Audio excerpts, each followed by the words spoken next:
काय सांगाल जरांगे पाटलांनी आज जो काही निर्णय घेतलाय त्यावर तुमचं काय मत? सर्वप्रथम सर्वांना जय शिवराय। जी समाधान अपेक्षा होती आजची जी बैठकीत निर्णय उमेदवार उभे करायचे की पाडायचे यावर दादा भूमिका घेणार होती, स्पष्ट भूमिका। आज दादाने सर्व समाधान अपेक्षित आहे दादाने घेतलेली आहे। ज्या ज्या मतदारसंघात आपली ताकद आहे त्या मतदारसंघात तुम्ही फॉर्म ठेवा। ज्या मतदारसंघात आपलं वाटतं की आपण दुसऱ्याला पाठिंबा देऊन त्याला आणू शकतो तिथं जर मी तुम्हाला सांगितलं फॉर्म वापस घ्या, तुम्हाला फॉर्म परत घ्यावा लागेल असं दादांनी निर्णय घेतला। तो सर्वमान्य निर्णय आहे ते आम्ही जाहीरपणे सांगतो। आता तुम्ही सुद्धा इच्छुक उमेदवार आहात, कुठल्या मतदारसंघावरून इच्छुक? नाही, तुम्हाला पण सांगितलं मी इच्छुक उमेदवार। तुमचा बाईट आम्ही पाहिला, बाईट बघितलं, मी अर्ज दिला नाही, मी कुठं अर्ज दिला नाही, दिला पाहिजे असं आम्हाला वाटतं, कारण तुमचं कामही मोठं आहे आणि जर द्यायचं झालाच तर कुठल्या मतदारसंघातून द्याल? नाही, मी पुन्हा एक गोष्ट क्लिअर करतो, लक्षात ठेवा। काही काही लोकांची पिंड असतात, सामाजिक आणि राजकीय हे दोन वेगवेगळे पैलू आहे। समाजकारण आणि राजकारण। समाजकारण तुम्ही करत असताना जो समाज तुमच्याकडे बघतो ना तो हा सामाजिक कार्यकर्त्याच्या अँगलनेच पाहत होतो, तो तुम्हाला राजकीय अँगलमध्ये कधीच पाहत नाही। त्यामुळे तुम्ही जर त्याला राजकीय गंध लावून घेतला की त्याचा कार्यक्रम संपतो। आमच्यासमोर मोठमोठी उदाहरणं आहे, अण्णासाहेब जवळे पाटील असतील, शालिंदे पाटील असतील।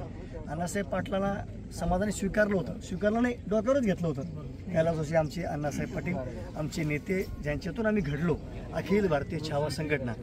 तर शालिंदे पाटलासुद्धा त्यांनी पक्ष स्थापना केली, तिथून संघटना डबघाई झाली, आमच्यासमोर जिवंत उदाहरण। म्हणून मी गेल्या 18 वर्षापासून अखिल भारत छावा असेल आणि आता आमची झुंजार छावा संघटना आहे। झुंजार छावा संघटनेच्या माध्यमातून आम्ही सामाजिक काम करत होतो, करत आहे, करत राहणार। जर मला दादा म्हटले तर आणि जर मतदारसंघातले मतदार बांधव म्हटले तुम्ही उभा राहा तर मी उभा राहील। मला अजिबात इच्छा नाही, मनापासून मी माझ्या जन्मदात्या आईची शपथ घेऊन सांगतो, मला राजकारणाचा गंध नाही, मला आवड नाही। मी तरी एक तुमचं पूर्व किंवा फुलंब्री या दोन मतदारसंघापैकी, हा छत्रपती संभाजीनगर 6 विधानसभा मतदारसंघापैकी या दोन मतदारसंघात मी हक्काचा दावेदार आहे।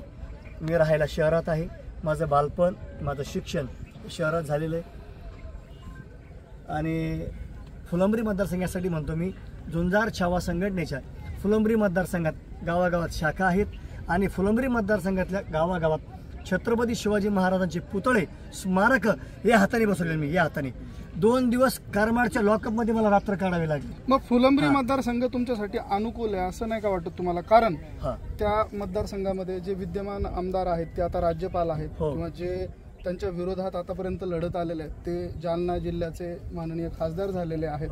मग त्या अर्थाने हा मतदारसंघ रिक्त झालाय आणि त्यामध्ये तुम्ही प्रबळ दावेदार असू शकता का?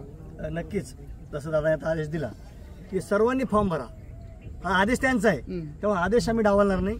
मी फुलंब्रीत पण फॉर्म भरणार आणि पूर्वमध्ये पण फॉर्म भरणार, 2 मतदारसंघात मी फॉर्म भरणार। ज्या दिवशी दादा आदेश देतील ठेवायचे तर ठेवू, नाही तरी पण काढून घेईन फॉर्म। दादाने आदेश दिला फॉर्म काढून घ्या आणि फॉर्म काढून घेणार। छत्रपती शिवाजी महाराज शपथ, दादाचा आम्ही आदेश एक इंच बी आम्ही मागे हटणार दादाच्या आदेशापासून, 100% आदेश पाळणार। फॉर्म काढ म्हणले फॉर्म काढणार, ठेव म्हणले ठेवणार। छत्रपती शिवाजी महाराज की जय। तुम्ही एवढ्या विश्वासानं सांगताय, पण इतर मतदारसंघामध्ये हीच परिस्थिती राहील का? नाही, प्रत्येक मतदारसंघात परिस्थिती वेगवेगळी आहे। जसं दादाने सांगितलं की बाबा आता 3-4 दिवसामध्ये मी सांगणार आहे कोणत्या मतदारसंघात आपलं सीट निघू शकतं, त्या मतदारसंघात आपण फॉर्म ठेवू। ज्या मतदारसंघात सीट निघत नाही तर आपण दुसऱ्या पाठिंबा देऊ। मी तुम्हाला फॉर्म परत घ्या सांगतो, तर 3-4 दिवसामध्ये आता अभ्यास करून सांगणार आहे कोणत्या मतदारसंघात आपण फॉर्म टाकायचे। आता इथं अशी परिस्थिती होती, म्हणजे आम्ही पाहिली नाही पण ऐकूनच, की प्रत्येक मतदारसंघामधनं किमान 10, 20, 30 असे अर्ज आलेले आहेत मनोज जरांगे पाटील यांच्याकडे आणि त्यांनी स्वतः त्यांच्या बाईटमध्ये सांगितलं कित्येकदा की इतके सारे अर्ज आहे की मला ते वाचण्यातच माझा वेळ निघून जातोय।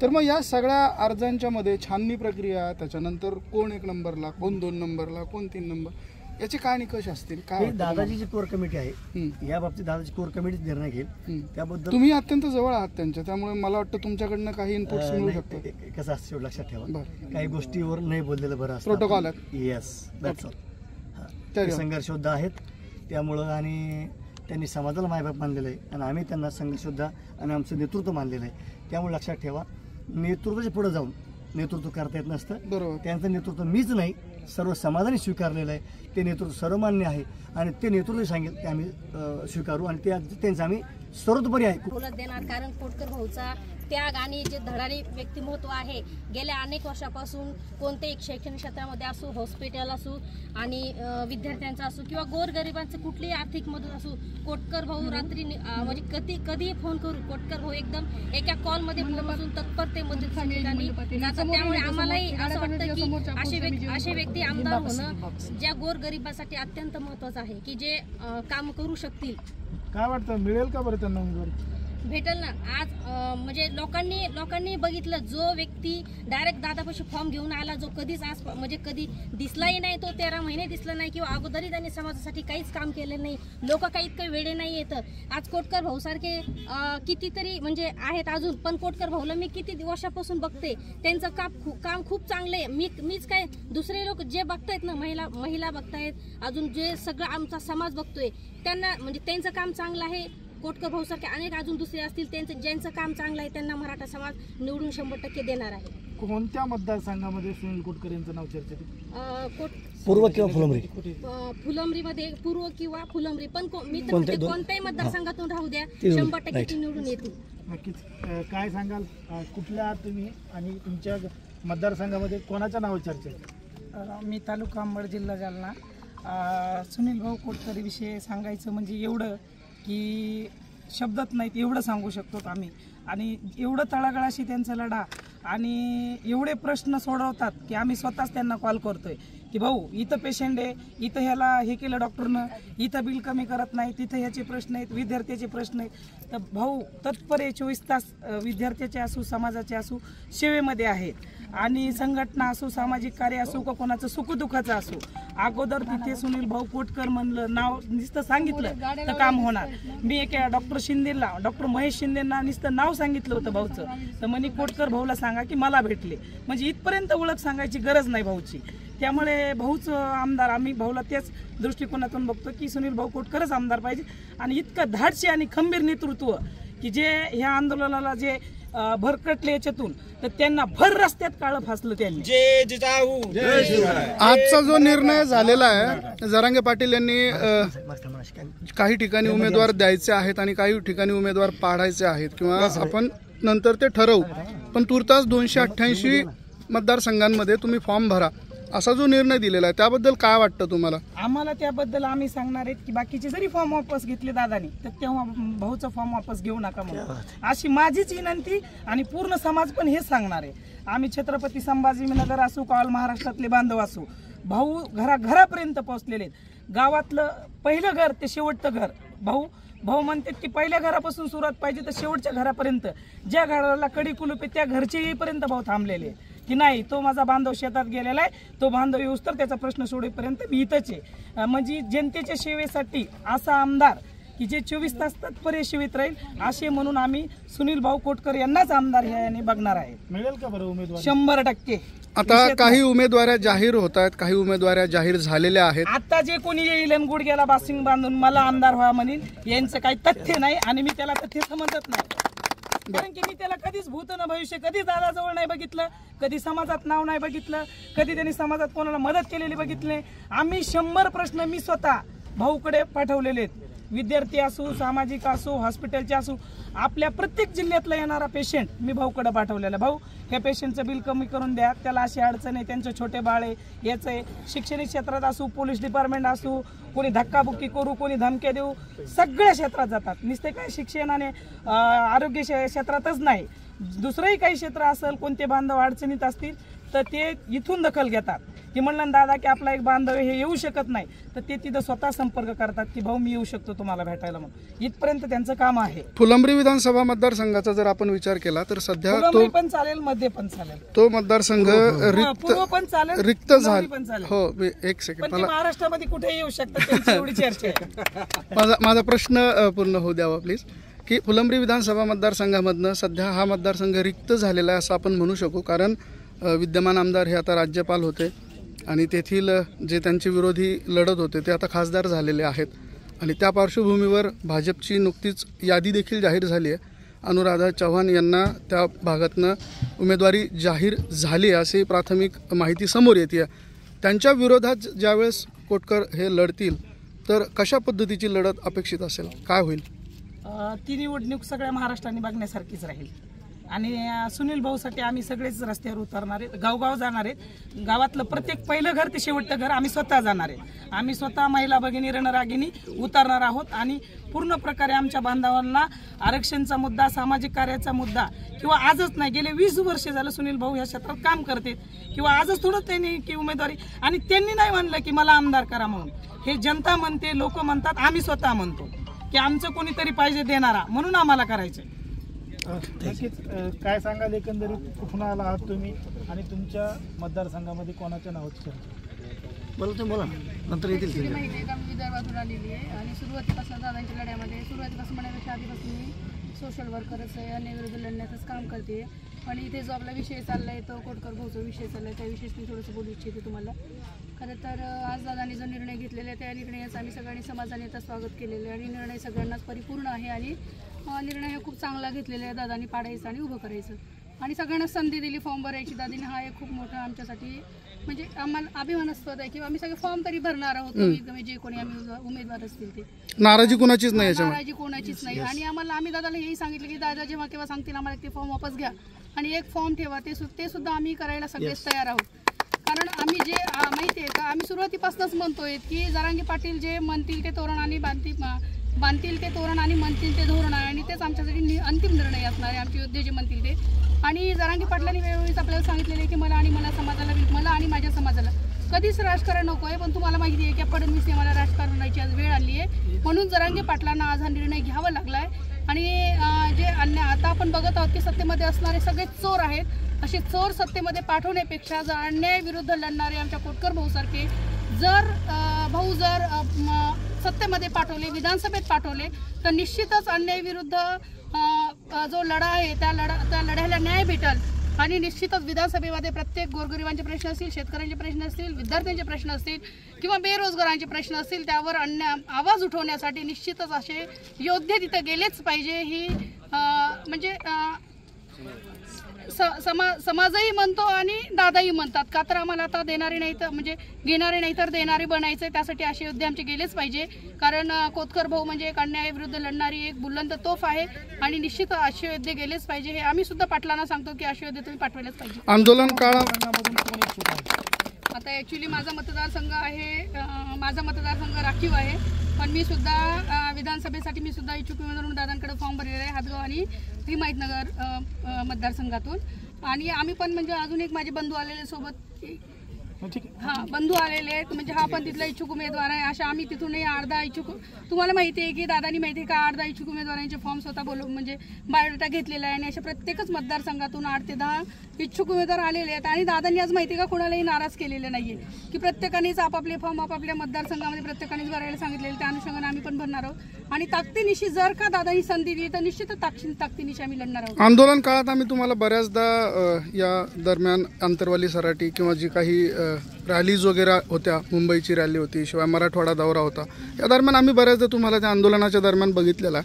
आणि तुमचं जे सामाजिक कार्य आहे हे तुमच्या भागात आहे, तुमच्या मतदारसंघामध्ये आहे, त्या सगळ्या गोष्टींच्या पार्श्वभूमीवर तुम्ही एक उमेदवार म्हणून पुढील काळात काय तुमच्या योजना आहेत, काय करणार आहात तुम्ही?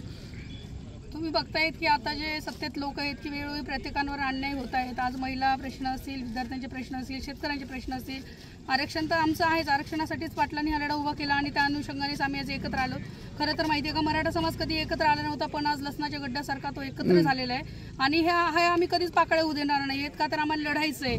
आणि हे जे आमची उमेदवारी म्हणताय तुम्ही की बाबा, तर हे आम्ही उमेदवारी म्हणून बघत नाही, ते आंदोलन म्हणून आम्ही ह्याच्याकडे बघणार आहोत आणि अन्यायविरुद्ध आम्हाला कशा म्हणजे आवाज उठवता येईल आणि कशा म्हणजे प्रत्येक प्रश्नामध्ये कसा हात घालता येईल आणि प्रत्येक प्रश्न कसा उचलता येईल हा आमचा म्हणजे हट्टास असणार आणि हाच आमचा प्रयत्नही असणार आहे.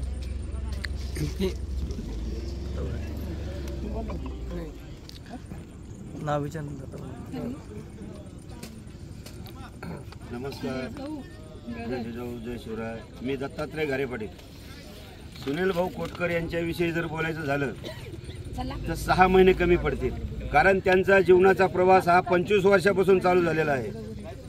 दीन दुबळ्याला, गोरगरिबाला हवे तशी रात्रंदिवस 24 तास अवेलेबल असलेला आमचा कार्यकर्ता म्हणजे सुनील भाऊ कोटकर. आणि सुनील भाऊ कोटकर म्हणजे सबसे हटकर. आज आम्ही पाहतो एखाद्या नेत्याला फोन केला, गरज पडली तर त्याचा मोबाईल स्विच ऑफ येतो. हा 5 मिनिटात आला म्हणतो, पण 6 महिने येत नाही. पण आमच्या भाऊला फोन केल्याच्या नंतर त्या क्षणापासून निघलेत. येण्यासाठी जेवढा वेळ लागेल त्याच्या अगोदर 1 मिनिटाने येणारा भाऊ म्हणजे आमचे सुनील भाऊ कोटकर. आता पाटील साहेब म्हटले आहेत की केवळ एका समाजाच्या मतदानावरती किंवा एका समाजाच्या जीवावरती उमेदवार निवडून आणणं केवळ अशक्य आहे. त्यासाठी आपल्याला सर्व धर्मातील, सर्व जातीतील मंडळींची, बांधवांची आवश्यकता आहे. त्या गोष्टीकडे कसं बघता? आता तुम्ही जर विचार केला की केवळ नाही, आम्ही फक्त समाजाच्याच भरवशावरती आमचे उमेदवार देऊ आणि निवडून आणू, हे शक्य वाटतं तुम्हाला? हे कदापि शक्य नाही. आज 20 वर्षापासून सुनील भाऊ कोटकर हे सामाजिक चळवळीमध्ये काम करतात. आज ते झुंजार छावा संघटनेमध्ये संस्थापक अध्यक्ष म्हणून आहेत आणि आमची टीम 18 प्रगत जातीसोबत आहे. त्यामध्ये माळी समाज असेल, वंजारी समाज असेल, धनगर समाज असेल, बौद्ध समाज असेल, मुस्लिम समाज असेल, या सर्व समाजाचे समाज बांधव सुनील भाऊला जीव की प्राण समजतात. कारण कुठल्याही एखाद्या गोष्टीचं, कुठल्याही व्यक्तीचं जर काम पडलं तर सुनील भाऊनं कधी जात पाहिलेले नाही. सर्वप्रथम तो माणूस म्हणून त्याच्याकडे पाहतात. मग ते हॉस्पिटलचा प्रश्न असेल, मारामारी असतील, कोणाच्या लुटमार असतील, ऍक्सिडेंट झालेला असेल, कुठलाही प्रश्न असेल, गोरगरिबाचं काम असेल, ऍडमिशन असेल, कॉलेजचं, दवाखान्याची फीस कमी करायचं असेल, सुनील भाऊनं कधी जात पाहिलेलं नाही. आणि सुनील भाऊला सर्व जाती धर्मातले लोक अगदी कुठल्याही उमेदवारापेक्षा जास्त चाहते. त्यामुळं सुनील भाऊला या गोष्टीचा काही फरक पडणार नाही. काय सांगाल? Okay, enough. बोला, काय सांगाल दादा? कशा पद्धतीनं सुनील भाऊ कोटकर हे आता उमेदवारी अर्ज दाखल करणार आहेत? कशा पद्धतीनं समाज त्यांच्या पाठीशी असणार आहे? प्रथम मी जय शिवराय, जय शंभूराय. आज संघर्ष योद्धा मनोजदादा जरांगे पाटील यांनी गेल्या 14 महिन्यापासून तर आतापर्यंत जो संघर्ष आणि जो समाजाचा विश्वास इथपर्यंत आणला आणि पूर्ण दोन्ही समाजाला मनोजदादांनी या निर्णयाला मान्यता विचारली. इथं स्टेजच्या सर्वात जास्त मान्यता उभा राहण्याला दिली. 5 मिनिटात पाडणाऱ्यांना पण तेवढीच दिली. पण दादाने समाजाकडून काही प्रश्न विचारले की बाबांनो, मला याच्यामध्ये जायचं नाही, माझा हा पिंड नाही, मला राजकारणामध्ये अजिबात तुम्ही ओढू नका आणि तुमचंही नुकसान करून घेऊ नका आणि मलाही त्याच्यात गोरपाडून टाकू नका.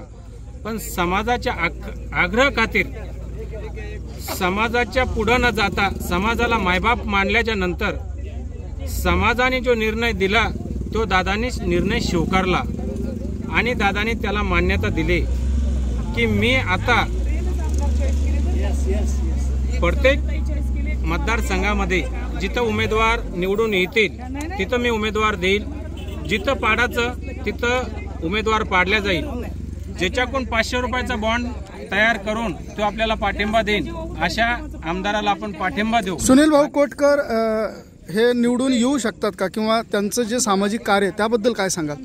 सुनील भाऊ कोटकर निवडून येऊ शकता का नाही, ते आजच निवडून आले. कारण की सुनील भाऊ कोटकर यांनी तळागाळापासून तर आतापर्यंत दादासोबत याच्या अगोदर गोदाकाठपट्ट्यामध्ये प्रत्येक उपोषण, प्रत्येक आंदोलन आणि प्रत्येक समाज बांधवासकट ते दादापर्यंत इथं आले. आणि दादाचा विश्वास आणि सुनील भाऊचा आत्मविश्वास या दोन्हीचं समीकरण जुळलेलं आहे. कारण की दादा सांगतील, जर समजा सुनील भाऊला जर दादाने सांगितलं की भाऊ आता यायचं, तर भाऊ कुठलाच विचार करत नाही, ते येतील. सुनील भाऊंच्या बद्दल आम्ही असं ऐकलंय की मनोज जरांगे पाटील यांचं जे आंदोलन एकदम सुरुवातीच्या काळातलं होतं तेव्हापासूनचे ते त्यांचे सोबती आहेत. काय सांगाल त्या गोष्टीवर? त्यात काही शंका नाही. भाऊला म्हणजेच गोदाकाठपट्ट्यामध्ये ही गेल्या 22 वर्षापासून तर आतापर्यंत आंदोलनाला प्रत्येक वेळेस साथ दिलेली आहे. समाज म्हणून ते तिथं कंटिन्यू आलेले आहे. म्हणून जो विश्वास आणि दृढ आत्मविश्वास यामध्ये काही शंका नाही. फुलंब्री मतदारसंघामधून जरी उमेदवारी दिली आणि पूर्व मतदारसंघात बी उमेदवारी दिली तर सुनील भाऊ कोटकर हे जे पण उमेदवार उभे राहणारे याचं डिपॉझिट जप्त केल्याशिवाय राहणार नाही. हा माझा शब्द आहे तुम्हाला.